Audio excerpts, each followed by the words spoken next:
Assalamualaikum warahmatullahi wabarakatuh. Bismillah walhamdulillah. Nawaitu ta'alluma wa ta'lim wa tuzakira wa tazkir wa naf'a wal intifa'a wal ifadata wal istifadah wal hassa ala tamassuki bi kitabillahi wa sunnati rasulih wa da'a ilal huda wa dalalata alal khair ibtigo'a mardatihi wa sawabihi wa qurbih. Apa kabar anak-anakku sekalian, siswa dan siswi kelas 7 MTS Nurul Falah yang saya cintai.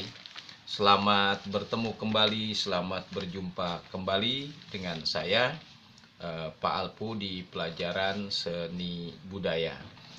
Kita sudah lama tak bersua lewat media ini, dan tentunya kemarin sudah kita sama-sama melakukan kegiatan UTS. Harapan saya kita bisa menghasilkan yang terbaik. Kalaupun ada nilai yang bagus, itu dipertahankan. Kalau ada nilai yang kurang bagus, tentunya harus diperjuangkan lebih baik lagi. Nah, anak-anakku sekalian, siswa dan siswi Madrasah Sanawiyah di kelas 7, kita akan lanjutkan pembahasan kita tentang ruang, waktu, dan tenaga pada gerak tari. Jadi saya ulang materi kita, ruang, waktu, dan tenaga pada gerak tari.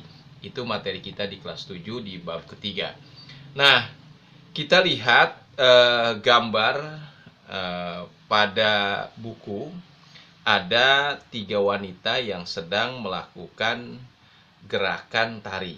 Nah, kita lihat bagaimana melakukan gerak tari berdasarkan ruang, waktu, dan tenaga pada sebuah tarian. Ini menjadi penting.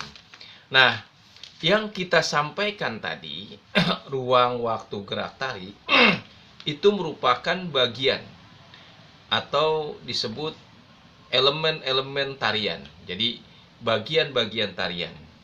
Nah, gerakan tari ini merupakan unsur utama dari tari. Jadi unsur utama dari tari itu adalah gerakan. Gerakan dalam tari tentunya bukan gerakan yang realistis, ya, yang seperti kita lakukan sehari-hari, misalnya berkedip, bergerak, ya. Tetapi hakikatnya gerakan tari itu gerak yang telah dibentuk ekspresif estatis gitu, ya. Jadi ekspresif estatis, gerakan itu memang sudah ditentukan, kemudian gerakannya memiliki nilai keindahan. Itulah tari, ya. Gerak pada tari tidak sama dengan gerakan yang dilakukan oleh kita dalam gerakan sehari-hari. Oleh karena itu, elemen-elemen tari terdiri dari, pertama, ada yang namanya ruang. Kedua, ada yang namanya waktu. Dan ketiga, ada yang namanya tenaga. Itu bagian-bagian tari.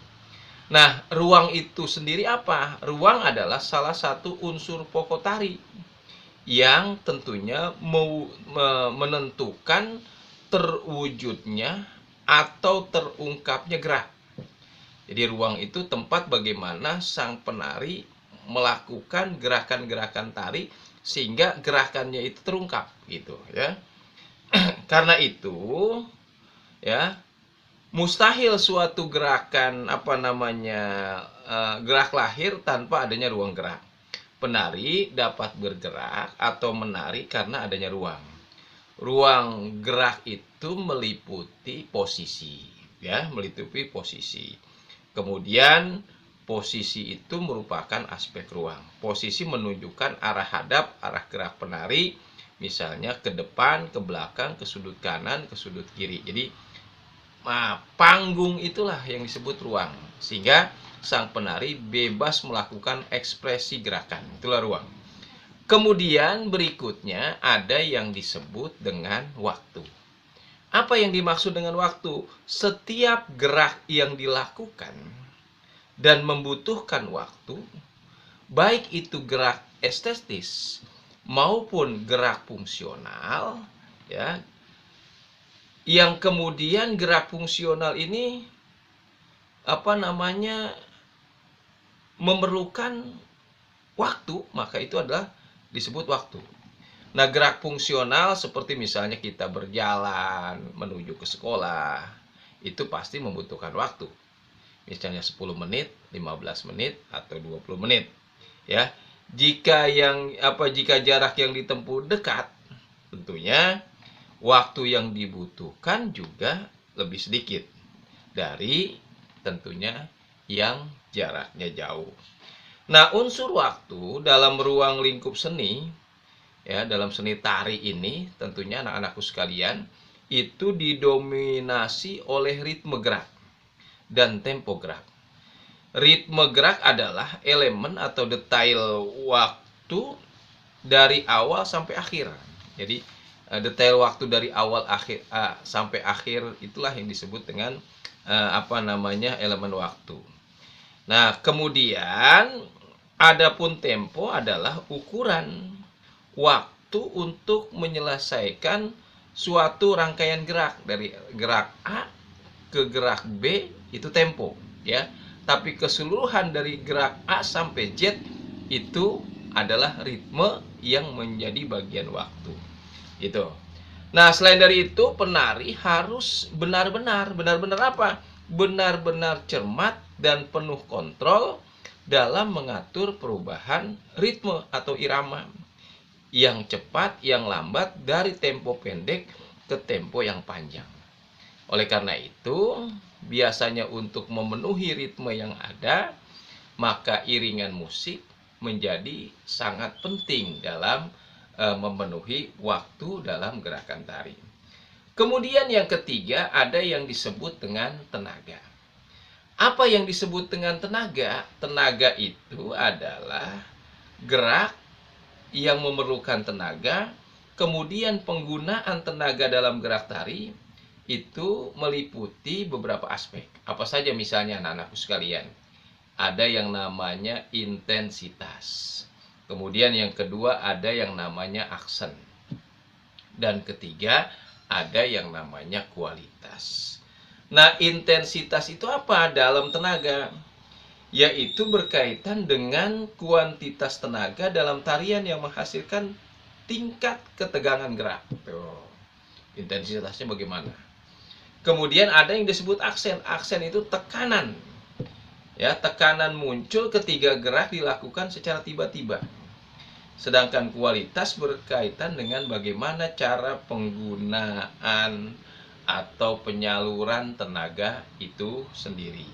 Nah, jika gerak mempunyai intensitas, ya, yang tinggi, tentunya memerlukan tenaga yang kuat. Tapi sebaliknya, gerakan yang intensitasnya rendah memerlukan tenaga yang lemah. Makanya ada gerak maskulin, ada gerak feminim.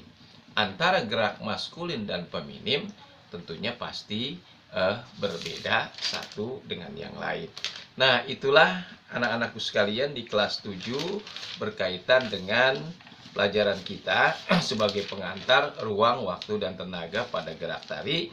Kita nanti akan lanjutkan dengan gerak tari Nusantara.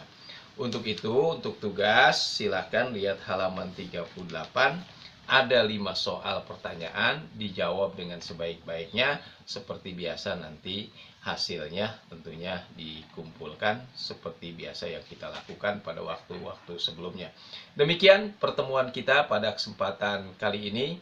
Sampai jumpa pada pertemuan yang lain. Salam sehat, tetap semangat. Assalamualaikum warahmatullahi wabarakatuh.